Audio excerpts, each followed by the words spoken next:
Hello, I'm Tara Brabazon. I'm the Dean of Graduate Research at Flinders University and welcome to Vlog 214.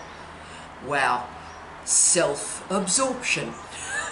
Self-absorption is part of our comma series, and we started this series with fear because fear does marinate everything that we're talking about in this series. But it's no surprise that our second stop is self-absorption. And remember, these comma states, these comma moments are about those emotional states, those events that can stop you in your tracks, that can block you and prevent you from making a life decision. And so what we're trying to do in this series is transform those moments of stop and block and cessation and transform that into a comma, a moment, a pause that we can then move on and transcend ourselves and do something, one would hope, spectacular.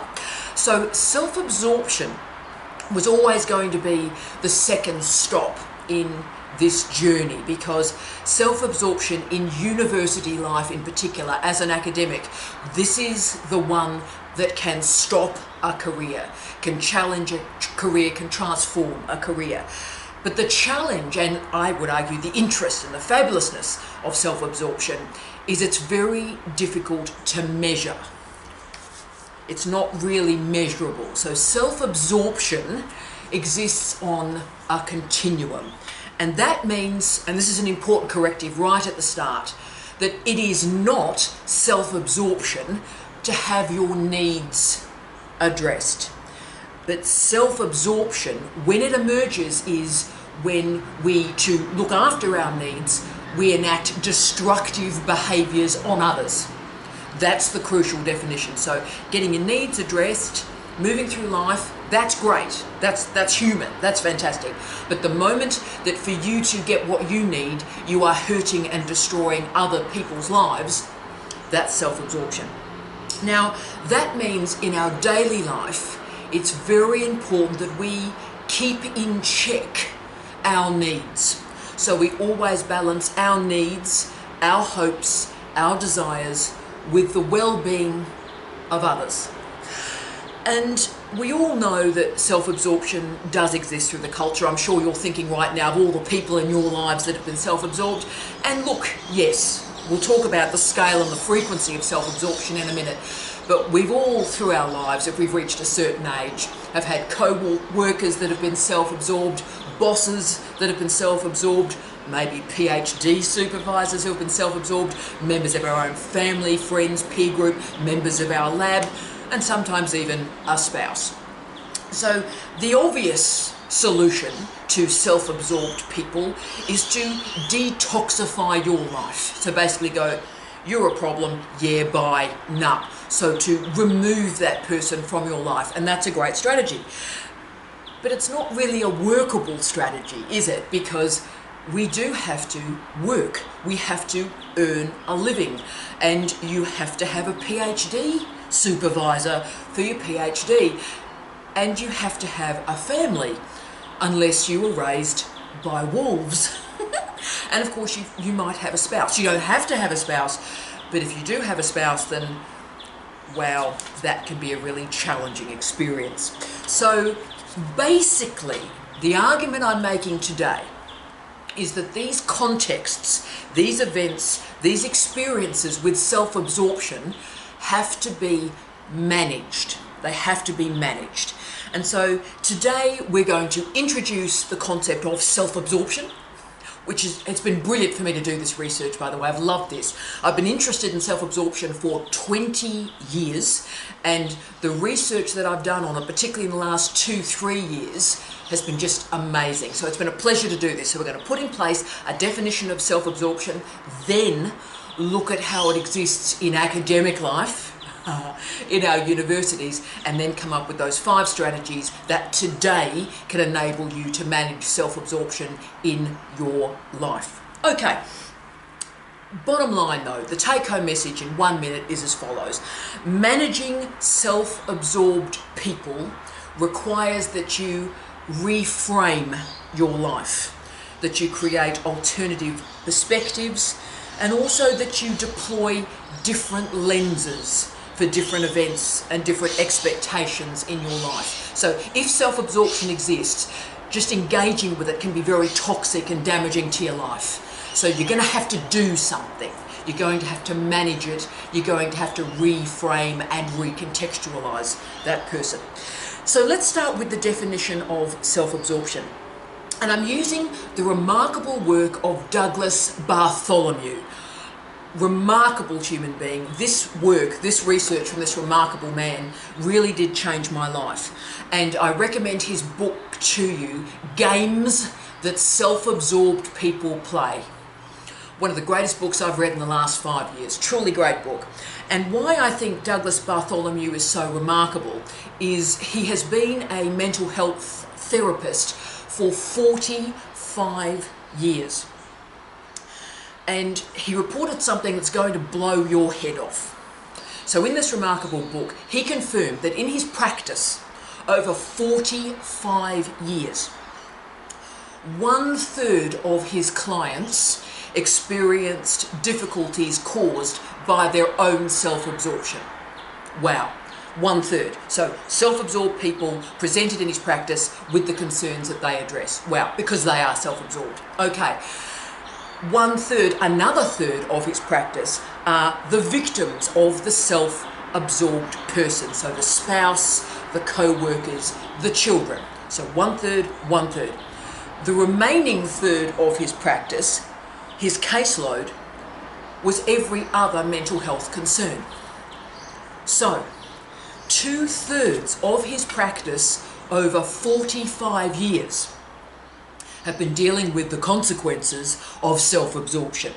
Now, absorption and self-absorbed people are often categorized with 4 different descriptors, each of which is distinctive. So the narcissist, the psychopath, the histrionic, and the borderline. So there's 4 types or entities that exist within self-absorption. And that is why, by the way, we use the phrase in our comma series, self-absorption, not narcissism.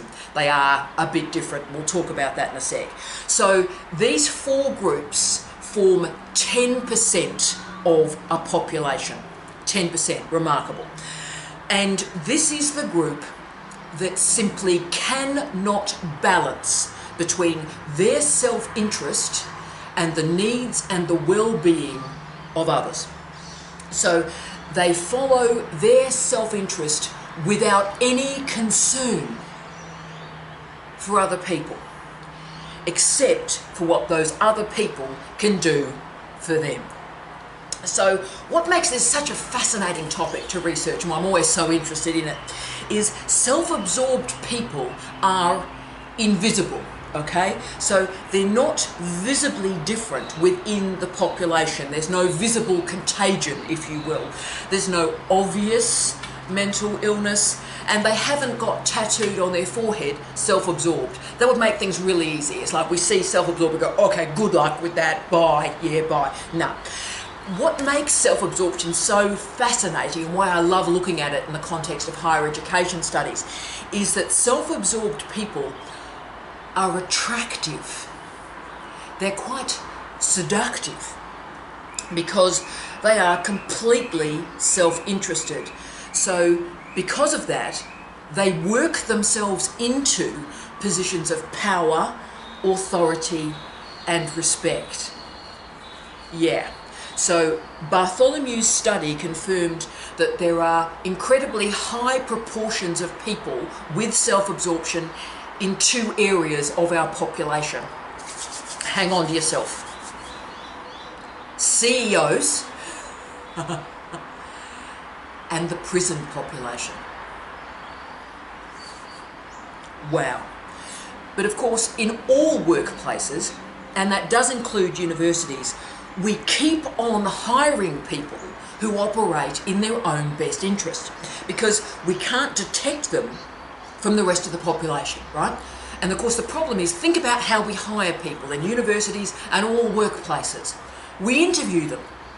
So we get people to talk about themselves for an hour. So of course self-absorbed people are terribly good at that.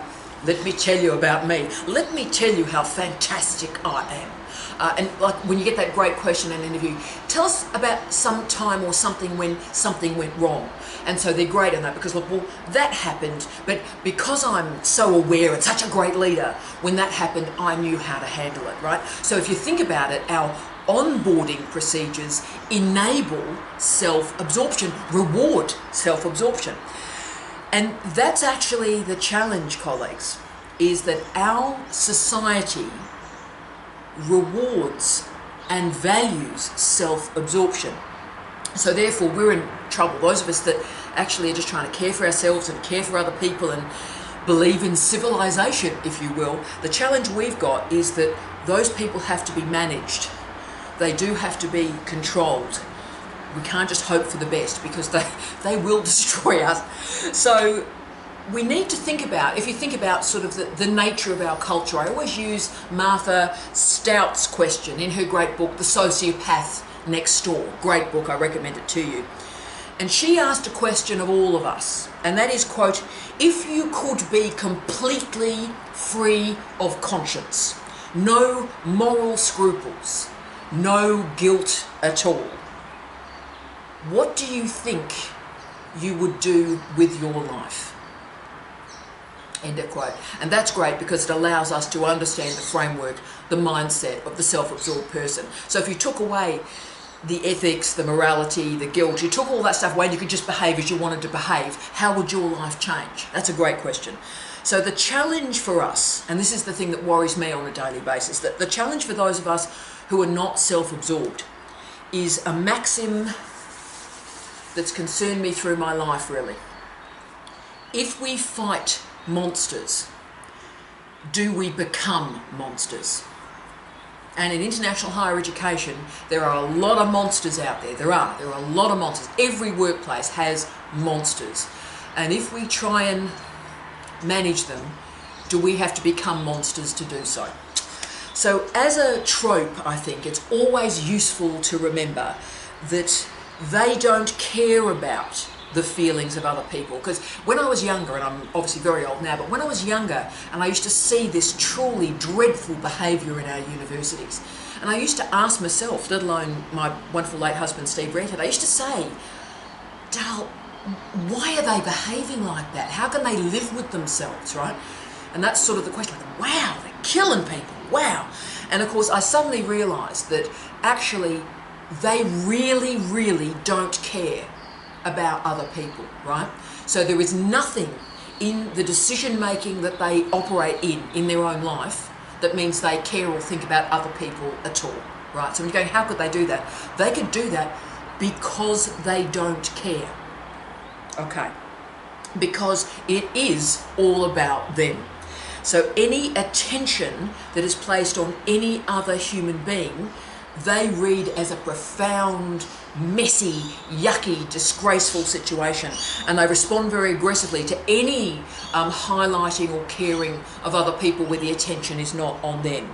So it's very common for self-absorbed people, when other people gain some insight and some publicity, that they refer to themselves as a victim.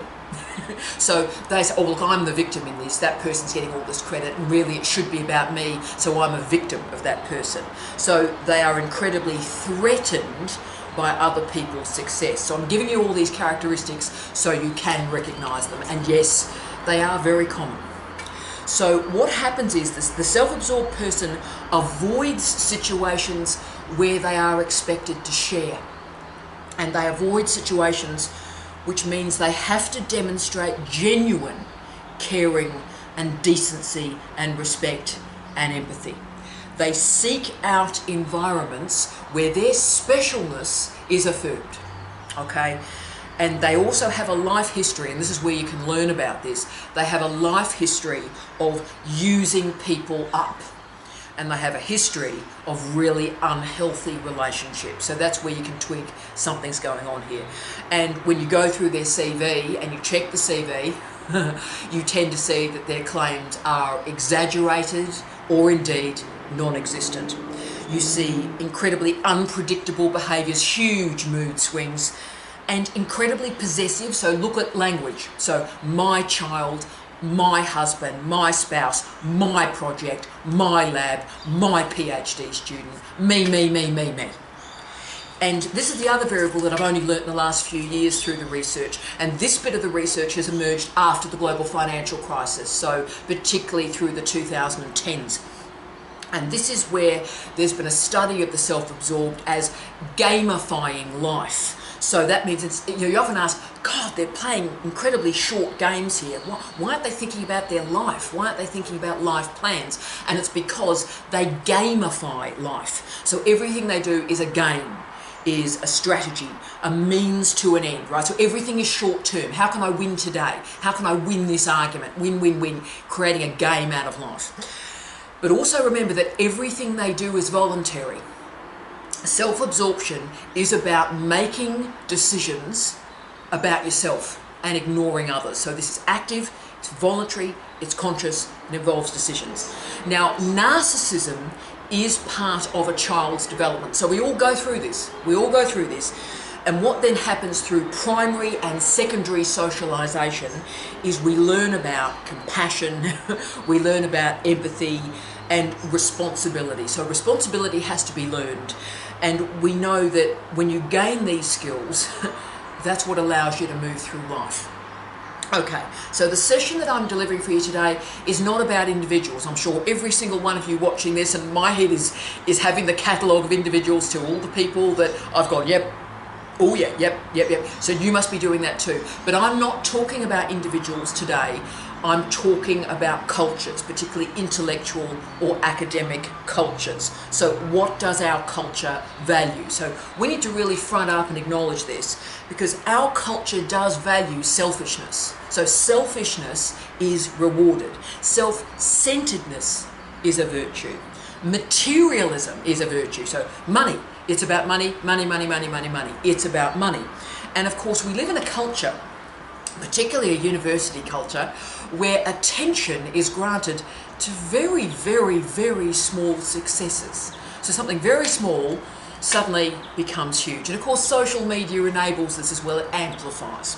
So what we're looking for, our checklist, if you will, in the culture, is a grandiose sense of self-importance, fantasies of infinite success. So the world can be theirs, the world is their oyster. A belief that he or she is special and extraordinary.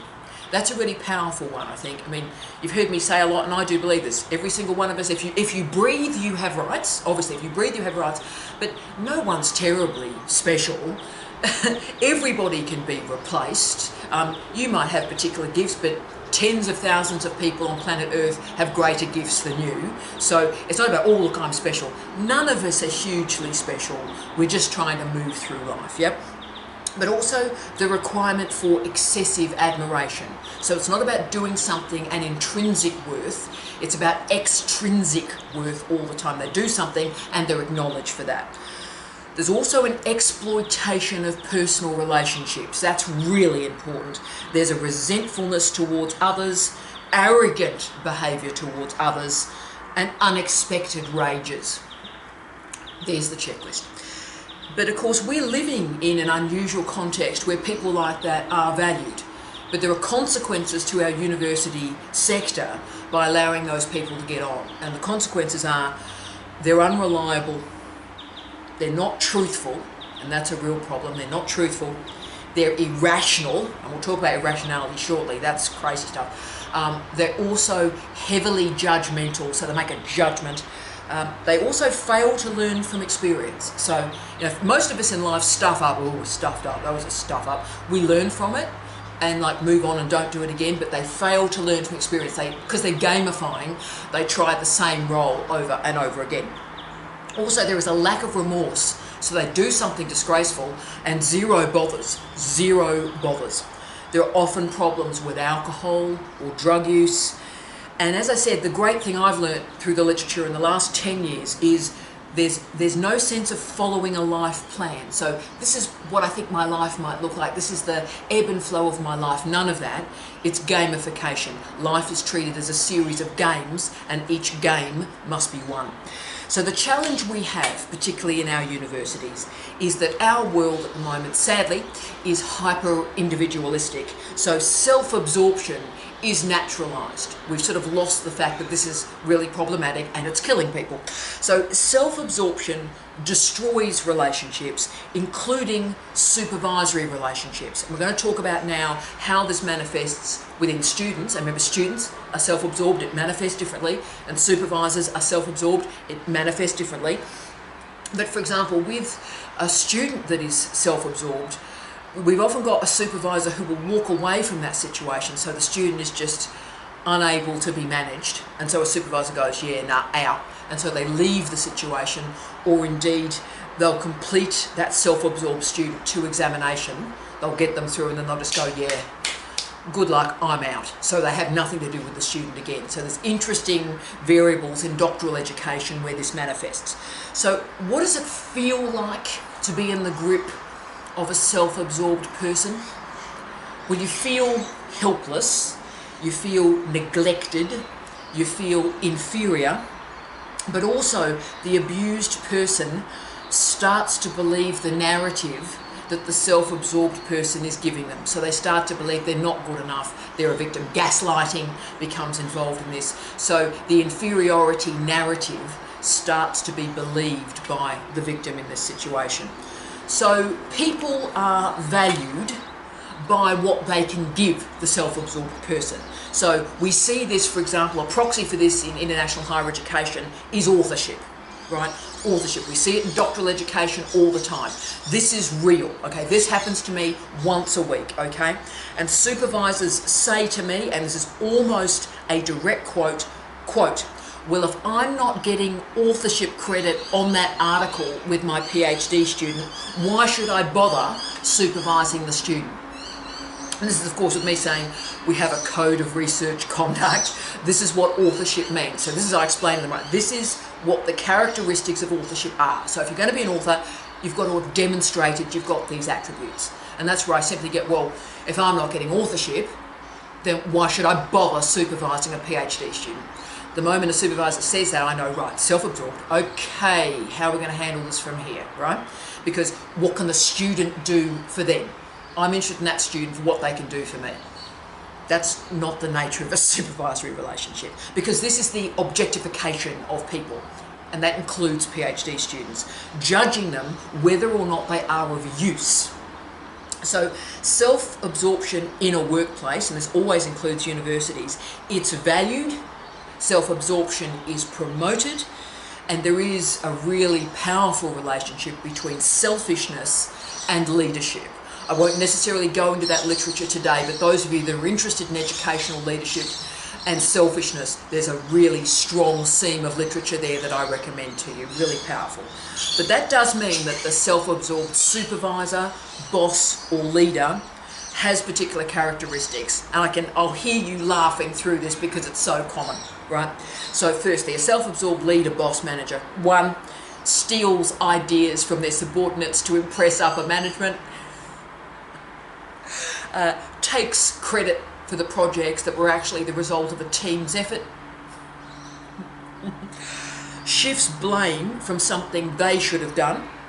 So when in doubt, if something's gone wrong, they'll never claim the blame for it. They'll immediately shift that to subordinate workers, and they dominate meetings. So they're actually not remotely interested in learning from other people or the ideas of other people. So they dominate meetings, and they always assume that they are right, and other views are simply dismissed as irrelevant. Sound familiar? So the self-absorbed supervisor or student creates a culture of really unhealthy competition, negativity, and incredible stress. And of course, that's the challenge with the PhD program that I'm trying to address in my life, and obviously I'll run out of time before I'm able to correct this, but what worries me about international doctoral programs is I believe we are training you to be self-absorbed. It worries me. We are training you to be self-absorbed. We're training you to be narrowly focused on this tiny little bit of research. And of course, the whole point of doing a university degree is to confirm your personal advancement. And remember, you can look after your well-being with not being self-absorbed. But of course, we're focusing on this tiny little area, me, me, me, me, me. And of course, you're having to compete with the brightest people in the world. And that creates stress unless you're self-absorbed. So if you go, well, look, I'm the best in the world, there's nothing that proves or verifies that. But if you can have that narrative going on in your head while all the evidence around you shows that's not accurate, then you feel a lot better in a PhD program. And team, genuine generosity in academic life is incredibly rare. And the reason what I call intellectual generosity is rare is because it won't help you. It won't get you on in your career. You won't get the recognition that you deserve, and you are sacrificing your time for the needs of others. But I would argue that's probably what being a human is about. So self-absorption is about securing power, securing control. It manifests differently for students and for supervisors, and both groups show profound self-absorption. But remember, the students don't necessarily have power or control over their own lives. So that's why it manifests differently, right? So narcissism is a validation of profound irresponsibility. Narcissists manipulate, or I love the word handle. Narcissists handle people. The manipulation is a way to transform how others think about them. So for narcissists, they configure a version of reality, right? So it really is, there is a whole vista. The narcissists have a reality, they construct it, and they live within it without compromise and without apology. So they construct a reality and they live within it. And there's no empathy at all, so they can't put themselves in the shoes or the experiences of other people. They hold no responsibility for their behaviours at all, or indeed the consequences of that behaviour on others. Wow. And they never say sorry. They see it as a weakness. So again, these are all proxies for you as you move through life. If there's someone that never says, wow, I'm sorry, wow, I stuffed up, watch that person. Now, narcissists judge other people by their actions and themselves by their intentions. And they don't hold themselves accountable. So everyone else is judged by their behaviour, how that behaviour helps the narcissist. The narcissist behaviour is never judged. It's their intentions, right? So self-absorption is really an extreme version of survival mode. And a lot of narcissists and self-absorbed people are prepared to take the world down with them. So that's why you've got to be really, really careful of them. Because if they can't win, it's a game. If they can't win, they will take the entire game away. They will destroy the world they've created. Now, PhD students don't have control over their destiny, full stop. But you do have responsibilities. So see the problem there, you have responsibilities, but you don't have control over your life. And that's challenging. So for the self-absorbed PhD student, this creates a victim mindset. So these are the students, to give you a proxy, these are the students who say to me in some depth that, you know, I deserve this degree because I've put the time in. I've put the time in at the lab. Because I've put the time in, therefore you will give me this degree. And I have to explain to them, and I fail, self-absorbed, I fail. The PhD is not about putting time in. The PhD is about international examiners assessing your thesis to see if your intellectual ability is at standard. Has nothing to do at all with putting the time in.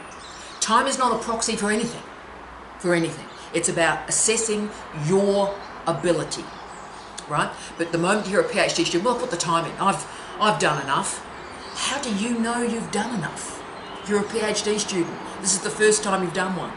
Okay, so self-absorption is visible. We see it in supervisors and students, but when it exists in students, it tends to be invisible, or indeed it's masked by other proxies. Let me tell you what I mean. So the self-absorbed PhD student we rarely talk about because they're hidden in the culture.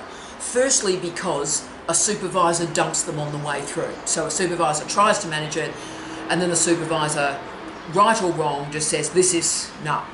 this is a real problem. This student's taking me down with them. This is just a mess. And I've seen a lot of these pretty violent situations, and I understand how it happens. So the supervisor goes, nah, I'm out, right?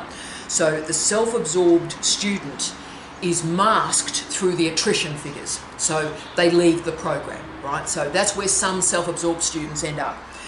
But secondly, these students manifest in what's often called rescue supervision, okay? So a particular supervisor can't get a self-absorbed student through. They can't. They go, no, I'm out. And somebody else is able to get them through just about, and they get them through, but then they have nothing to do with them again, right? So it's like they get them through and they go, wow, okay, there but for the grace of God go I. We're out, thank you, out. Okay, so we see the serious problem of self-absorbed PhD students manifesting in those two areas. So this situation has happened to me, so I'll give you an example of both those scenarios so you can see how it operates, and hopefully it'll never happen to you. But I inherited a student in the United Kingdom whose former supervisor took out a restraining order on the student. And to be frank with you, quite rightly so. Okay, so a supervisor went, I'm out. This person's dangerous, restraining order, clear. So I was a very senior academic at the time, and so I had to have a go at getting this full fee-paying international student through for the university. And it was terrible. It was terrible. This student would wait for me by the elevator, by the lift, as I was trying to leave each day. I think I've told this story before. There was one train that was a direct train home for me from work to home, once an hour. And if I missed that, I'd have to wait an hour. So I'd always leave with about 15 minutes to go so I could get on that train.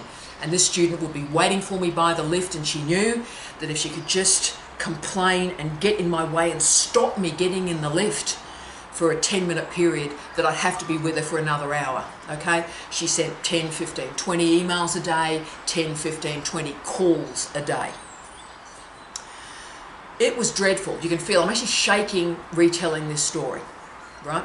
So it was dreadful, and I got her through examination. She actually passed the PhD, and her dreadful behaviour continued post the PhD, assuming with me a pseudo-friendship and pseudo-collegiality. It was creepy. It was creepy. So after I got her through, we got the corrections through, I never had dealings with her ever again. So that's how it exists for the student. That's masked. No one ever knows that story until I told it.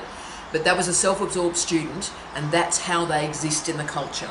So as you can see, self-absorption is rewarded in our universities. And recently I saw an advertisement for a training session in a university that did make me laugh. It was called something like How to Win an Award and Prize. How to Win an Award and Prize. That was a training session. How to leverage yourself so that you can win an award. How have we got here? Okay, so call me old-fashioned, and a lot of people do. But if you are the person that has to confirm that you deserve an award, then maybe you don't deserve an award. But the reason I think this training exists is because academic life these days supposedly is about being acknowledged, about being noticed, right? And this is the sad bit for me. So the intrinsic value of research, the intrinsic value of teaching is being lost. So that wonderful moment where you just quietly help and work with a student. No one ever hears about it, no one ever should, but it changes you and it changes them, and it's beautiful. And that's, to be honest with you, when you look back on your life, they're the amazing teaching and learning moments, not the awards. It's that moment, right? Same with research. That moment when maybe not another soul has read that completed book. You know, you've just finished it. That feeling, I'm sure there's colleagues out here that know exactly what I'm talking about. So you finish the book, no one's read it, just you.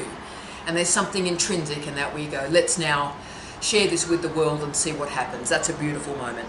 But instead of those quiet moments of interiority, energy is spent on being noticed rather than the research or the teaching quality in and of itself. So we do live in an age of entitlement, and this is very concerning for a lot of us who believe in the progressive opportunity of education, because we've got a situation where students are not learning from mistakes. We're losing the relationship between working hard and gaining achievements. You know, the Kim Kardashian effect, if you will. So if If you work hard, you've got a greater chance of being successful. So we're losing that break. So I just want to be successful. I'm not necessarily prepared to put the work in, okay? Learning how to set realistic goals. One of the most important characteristics we have, I would argue, in universities. Realistic goals. Concentration. Continuing to work even after failure. In fact, welcoming failure. I have failed. What have I learned from it? Let's go again, right?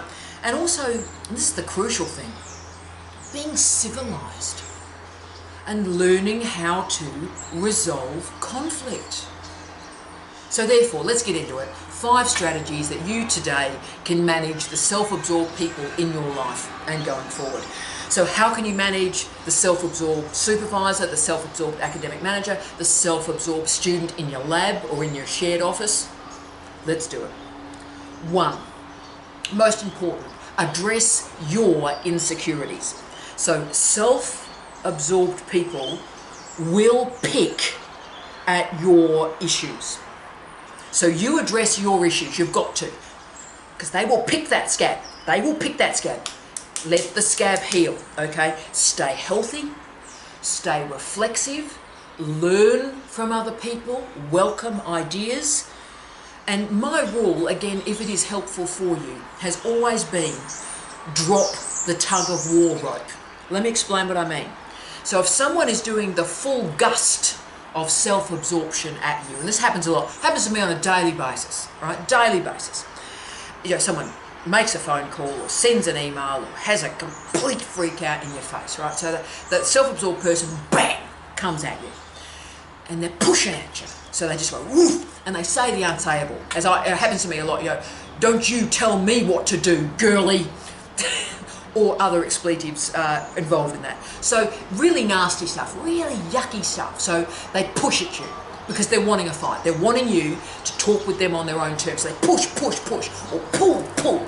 And what I always do is I immediately these days, because I'm old and experienced, when that nonsense comes at me, I don't push back, I don't name call, I don't pull, I don't do anything. And some of you may have seen me do this on social media because I do it a lot. When nonsense comes at me, I say, I wish you well.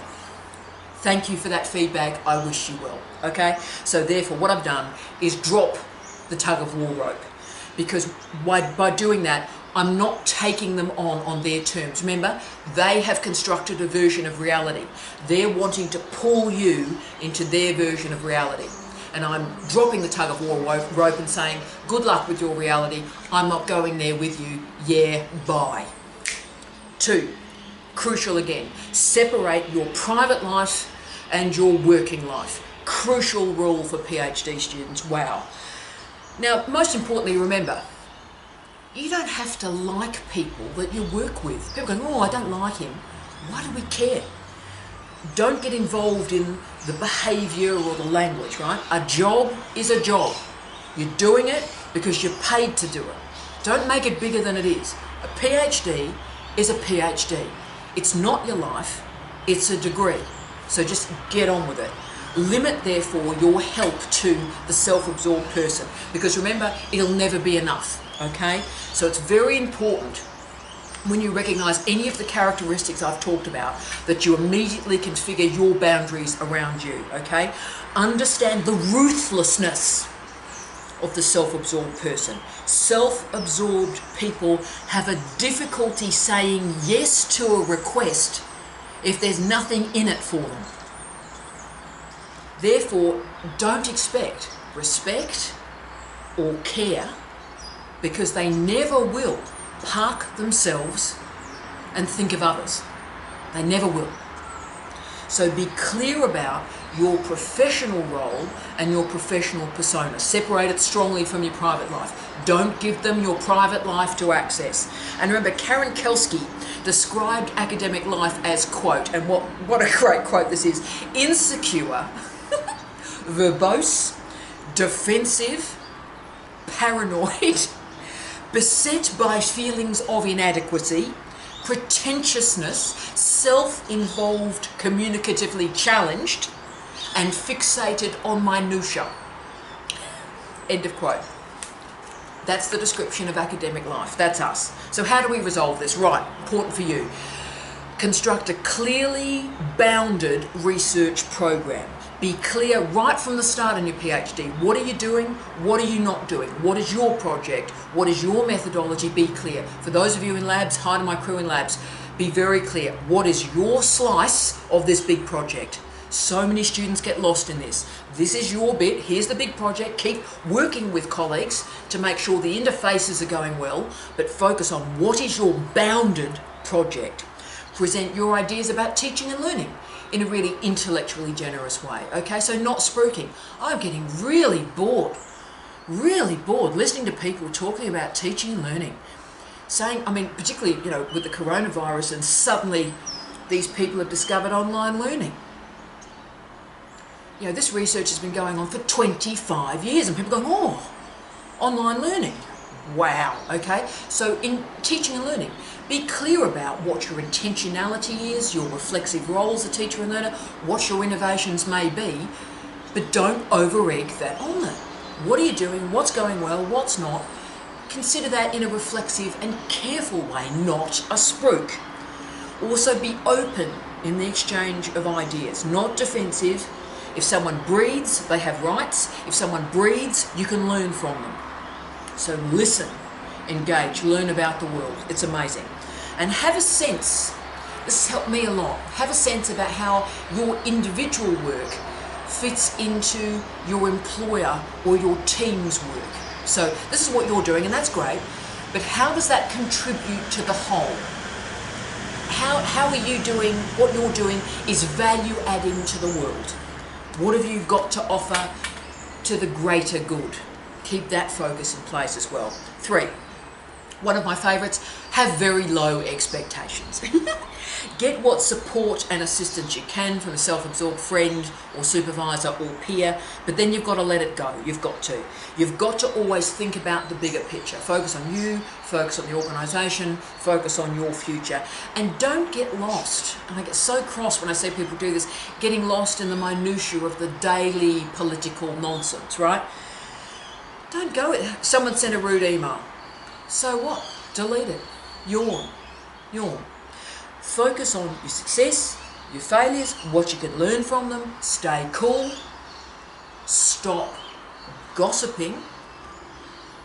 But then also, and this is the important bit, document the issues. Because while I've told a lot of jokes through this session, can I say the self-absorbed person, if they are your line manager or your boss or a leader in some form, they can destroy people's lives. Okay, so it is important, yes, keep your cool, don't gossip, keep everything calm, be bounded, but also document everything that's going on. Seriously, keep the emails, have a file, document the emails, document the phone calls, document everything, and speak up when it gets stupid.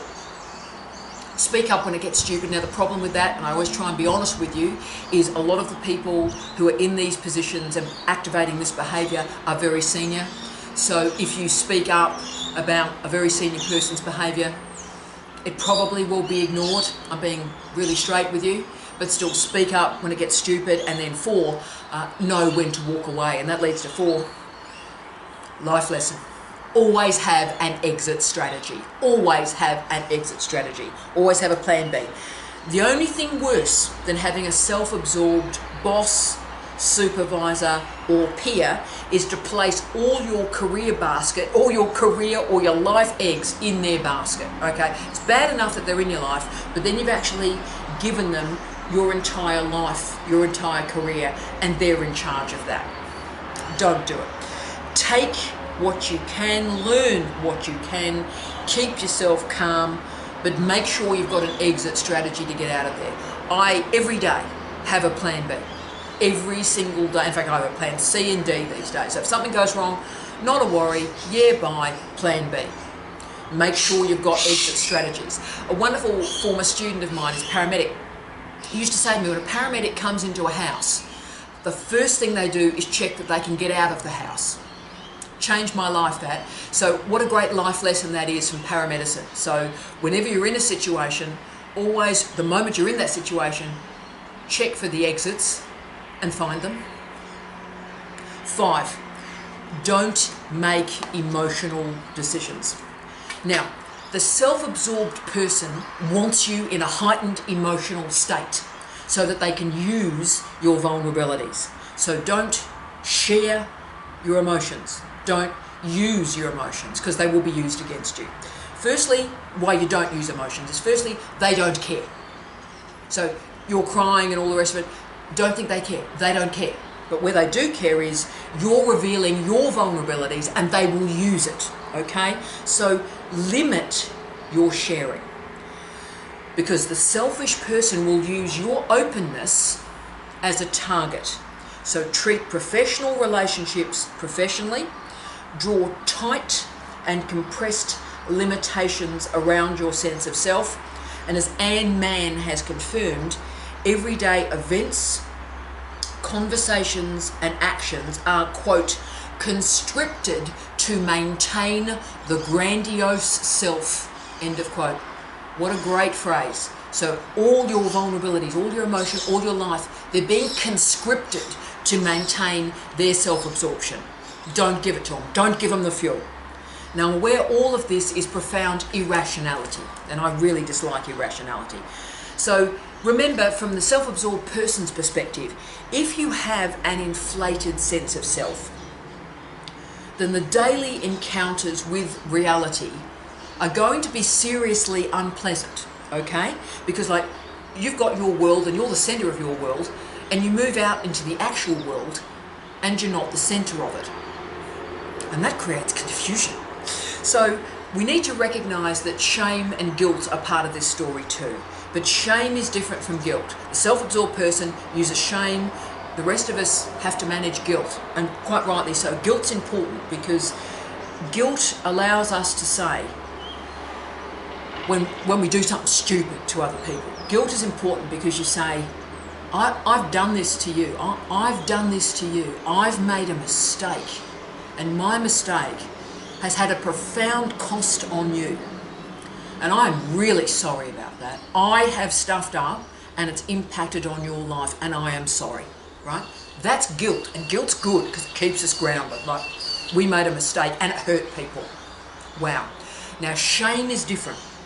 Shame does exist within the self-absorbed portfolio because it is a complete focus on the self. So they've been found out in this alternative reality for what they've done, and they're embarrassed by it simply because it's given them shame. Nothing to do with other people, but it's knocked them about a bit. So their sense of self-worth has been knocked about. That's shame, nothing to do with other people.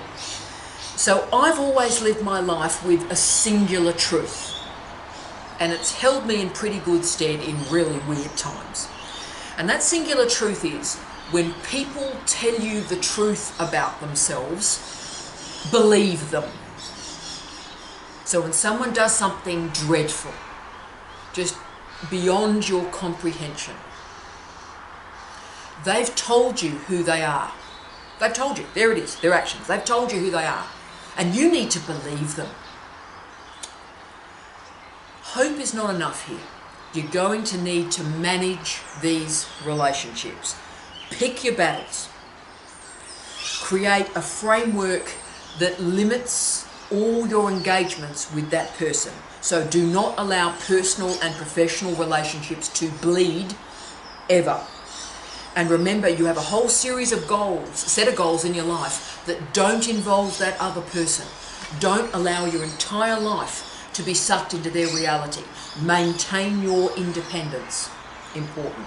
So select and frame all your moments of engagement with that person, and go to every event, particularly a supervisory event, go to every event prepared, rested, relaxed, calm and focused, and also increase your self-care.